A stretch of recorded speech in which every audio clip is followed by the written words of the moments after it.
Yo, what's going on, guys? Jared here, coming at you with a new deck profile with Rage of the Abyss coming out. We are going to have some major meta shifts, and I wanted to start going through some of the decks that I think are getting huge upgrades in it. So for the next upcoming weeks, you can expect more videos on Rage of the Abyss deck profiles and combos and stuff like that, because that seems to be the new talk of the town and where I want to focus my attention to.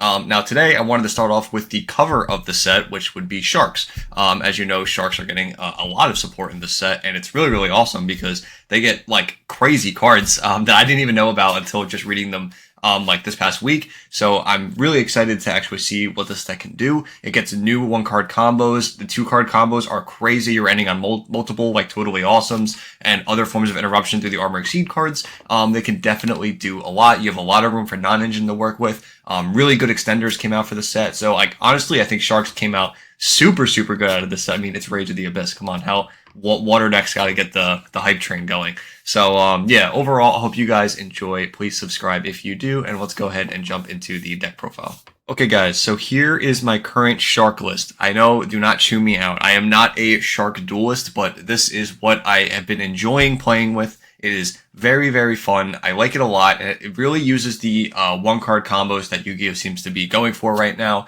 and you also have plenty of extension lines, which is really what you need in the form of something like with Effect Veiler and Impermanence running around. You want a way so that if your Buzzsaw Shark gets stopped, you can special a guy from your hand, keep playing that way, and then just completely still make the board and have your opponent down a card. So let's go through the card by card just very quickly. So for the hand traps, I am playing 15 of them in this deck. I know we're playing 45 cards, but there is kind of a reason for that. So 15 hand traps, 3 Ash, 3 Veiler, 3 Imperm, 3 Moltrabi Ferraros, and I am playing 3 of the new Dominus Impulse. I know this card does not allow you to use the Winds and the Lights, aka Ferraros and Veiler, but this card is only here to fill out more good hand traps turn 1 and not playing in the Triple Tactics talent. So if you have Veiler or Ferraros, you're going to use those before you use the Dominus Impulse, and then you are just going to then use this after to interrupt your opponent even more. After that, you can just set this card and be completely fine, or if you draw it later, you can just set it anyway, and then you don't have to worry about this restriction effect. So, but I think this hand trap's power warrants its existence being here, even though it can conflict with the other hand traps. Just something to keep in mind. Now, getting into the actual, engine cards, we have 3 copies of Beautiful Princess, 3 Buzzsaw Shark, and 1 1-for-1. I see a lot of people cutting the Beautiful Princesses. A couple lists here and there are still playing them, but I still love this card. Buzzsaw Shark is your best normal summon in this deck, and it is not even close. I want this card in every single one of my opening hands, and when I don't get it, I am very, very disappointed. Every card combos with this deck so well, it baits out every hand trap. Plays to Nibiru, it's so good. So I wanted to make sure that Beautiful Princess is still in here, because you also get the benefit of playing 1-for-1 as an extension piece, just in case something goes wrong in your combo line or you get interrupted in certain places. Next up, we have a new card called Drake Shark. This is a new card I kind of want to go over with you guys, just so that you guys know what it does. Drake Shark is a level 4 fish. If it's added to your hand except by drawing, you can special summon this card. Whoa! Poplar. Every deck needs a Poplar now. That seems to be Konami's new way of approaching decks, is just giving them Poplars. It's like the new form of power creep, apparently. If this card can be treated as 2 materials for the Exceed summon of a water monster that uses 3 or more materials, you can only use each of the previous effects of Drake Shark once per turn. A Shark Drake Exceed monster that has this card as this card as material gains this effect. You can detach 2 materials from this card, target one support trap card in the field, attach it to this card as a material. The second effect is not really what you're using this for. It's here, it's nice, but you're really just doing this for Poplar. It is something you can just search and then summon. That is awesome. I am playing 2 because the math in Snake Eye was that you play 2 Poplar. Not because you played you don't play 1 Poplar because you don't want to draw it. While it was okay drawing it, you just always wanted 1 in your deck to make sure the rest of the deck is as the best that it can be. And that's what Drake Shark I want. I want this in my deck at all times. Even if I draw 1, it's not the end of the world. 1 copy of Crystal Shark. If it's in the graveyard, you can special summon it out. Very, very nice. This is like what you want to get in the graveyard in the mid game. 3 copies of Abyss Shark. This is like one of the greatest extension pieces I feel like ever made for a deck. It's so good. 1 copy of Call by the Grave. 3 Surfacing Big Jaws. This card is amazing support. This is another really, really cool card. If this card is used an Exceed monster for a water monster, it can be used treat it as a level 3 or 5 monster, so you get some variety of which exceeds you want to go into with it. You can only use each of the following effects of surfacing Big Jaws once per turn. I cannot read today. During your main phase, if a spell card was activated this turn, you can special summon this card from your hand. Also, you cannot special summon extra deck except exceed monsters. Who cares? So if you activated any spell this turn, that's gonna come up later. You can just special summon this out for free as an extension piece. Already really good. Then, if it's normal or special summon, you can add one fish shark monster from your deck to your hand. Even crazier, because this is also just as good as having big, a buzzsaw shark in your hand, because you're able to use this, and then you can use this to get to, Drake Shark, and then Drake Shark can summon itself out, and then you have a free rank 4 play off that, and then this itself can also be an extension piece if you use a spell this turn. We also have 3 copies of XYZ Remora and 1 copy of Lifeless Leaf Fish. If you're looking at this, you might be confused why Leaf Fish is here. This isn't really a really popular choice, but I wanted a card to summon off Buzzsaw that I liked better, and then at the end of the combo, you can actually use Leaf Fish to banish itself, to shuffle 3 back in and get an extra draw, which can be very, very nice. So I like going for this off my Buzzsaw. That's just my opinion, so however you guys feel like playing. Some people still play right-hand shark, some people don't play either, they just are summoning the big jaws from the deck, but I like having Leaf Fish just as a way, as a recursion, and then you also get the extra draw in it as well, which is very, very nice. 3 Upstart Goblin, 3 Desires. So the reason these are in here, obviously you're playing 45 cards, which is weird with 3 Upstart Goblin, is that this combos so well with Big Jaws, I just always want the option. And you're not taking away anything with this deck, having the Upstart Goblins in here. Your opponent giving life points never really matters. It's not going to come up ever. This really is just so this is an extra extension piece. So whenever you are playing and you upstart and you desires, and then you look at your hand and you see Big Jaws in there, you're okay, this is now another 1 card starter that I can use. And if you have stuff in tandem with like Beautiful, Buzzsaw, or Abyss Shark, you have so many different lines that make so many different exceed monsters, and you can threaten Totally Awesome so early. It really, really, really puts you ahead of the game. 1 copy of Goes in Match. This is kind of like your Saki one of Floodgate that you can play in here, because everything you do is water, so it's completely okay. I don't know how good this is going to be in the next format, but obviously Tenpai still running around, they don't really care about it. It's good for like Diabell Star, because all the other archetypes that they use are like fire usually, so sometimes you can get lucky and lock them out of that, but it's just like a nice card, but I wouldn't depend on it. It's just that nice little one of that you can do something with. 1 copy of Armor XYZ.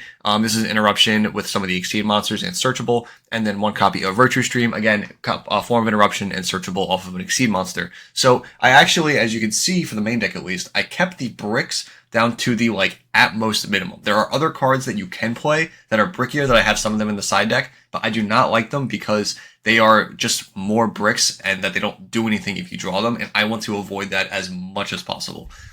In the side deck, I have cards that you can play or that I wish were out.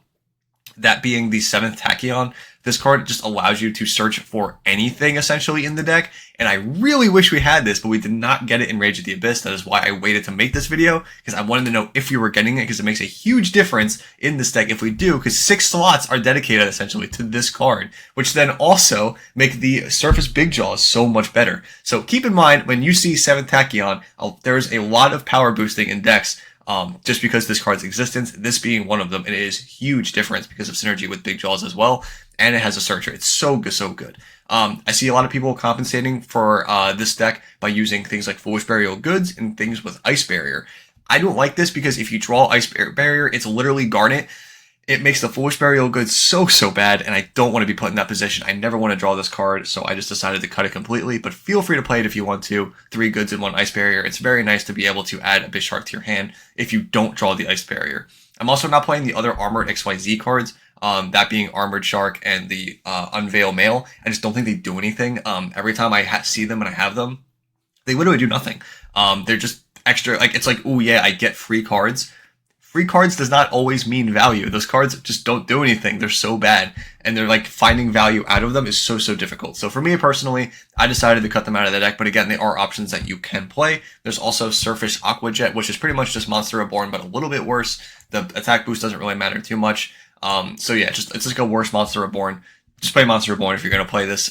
Yeah, that's how I feel about it. And then of course we have White Mirror 2 that you also could play. Again, you could just be playing Monster Reborn. While this card is pretty good because you get the add effect, I like this better than I do the Surface Aqua Jet, but that's just my opinion. Just another option you can play. For the extra deck, we have Abyss Dweller, 2 copies of Bahamut Shark, one copy of Zeus, one copy of Stealth Kraken, one copy of Kraken Spawn, one of the new Shark Drake Lance Leviathan. Again, new card, so I'll go over it with you very quickly. 4 level 5 monsters. I guarantee you are never making it with that. You can also exceed summon this card by discarding 1 spell and using 1 rank 4 Shark Drake exceed monster you control. Transfer its materials. Once per turn, quick effect, you can detach from this card, then target 1 effect monster your opponent controls, negate its effects, and if you do, change its attack and defense to 0. This card can make a second attack during each battle phase. Also, if it attacks a position monster, inflicts piercing damage to your opponent. This card is very strong. Again, it's like a walking impermanence. There's going to be a lot of exceed materials on it, making its attack and defense 0. Very, very strong. I wish it negated then destroyed. Doesn't do that, but it's still a really, really good card. Multiple ways of, just more ways of interrupting your opponent. And the fact that you can discard any spell card is very nice. Again, something like Dead Pot of Desires, Upstart Goblins, or anything like that. I think this could definitely come up, and I am a big fan of it.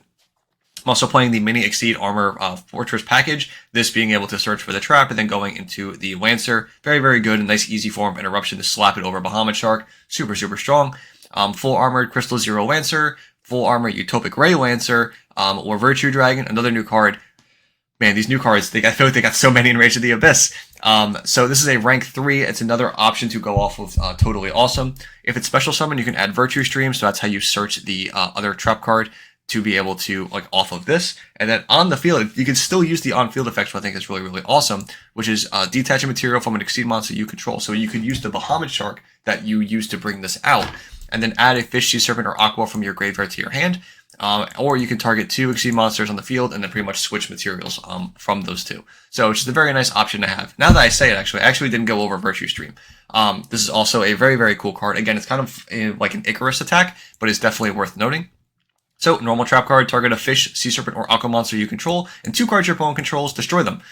You can banish this card from your graveyard, target a face-up on the field. If it is a water, next time it will be destroyed by card effect. It is not destroyed. And then otherwise, if its attribute becomes water. So if it's not a water, it becomes water. And then if it is water, the first time it will be destroyed by card effect, it is not destroyed. Come to keep in mind, this secondary effect, you can actually use this on your opponents. So this isn't going to come up right now, but in the future, you might be able to change the attribute of your opponent's monster so that they can't do certain things with it. So if I remember right, just as I'm going to do a little, what's it called, check right now. So an important thing right now, right, is Fiendsmith. Fiendsmith is everywhere. So if you have Virtue Stream in your graveyard, you can target your opponent's monsters with this. This is not benefited to just your monsters. If your opponent goes, let's say, Tracked for Worry, or if they summon out an Engraver, you can use the Virtue Stream on the 1 light fiend that they have, turn it into a water, and now they cannot go into the Requiem to be able to link into Fiendsmith line. Just something cute that I thought was viable for the deck, and I think that's worth noting, right? And then lastly, for the extra deck is 2 Totally Awesome and then 1 copy of Shark Drake. The Shark Drake should actually be over here, because now you can make this with cards like the Drake Shark, because it can use as 2 materials. So pretty much you can make this as 2 level 4 monsters, and then from that you can discard a spell and go straight into the Shark Drake Leviathan. And again, this card is a powerhouse, and it's very, very cool. So yeah. That is my Shark deck that I am currently rocking with. I am a fan of it. Again, I just wish we got this card. I wish that this was an import in the set. I don't know when we're going to get these, but just something to keep in mind if you're a Shark duelist, please keep out for a 7th Tachyon. These cards are nuts, and they make this deck so much better. But again, even without Tachyon, this deck is definitely playable and is definitely solid as like a tier 2 contender, because a lot of the cards that they got definitely raised the bar for them between 1-card combos and extenders. It's so awesome. So again, I hope you guys enjoy. Let me know down below what you guys think of Sharks and how you like them. And without further ado, I hope you guys enjoyed. Please subscribe if you did, and I will see you in the next video. Bye, guys.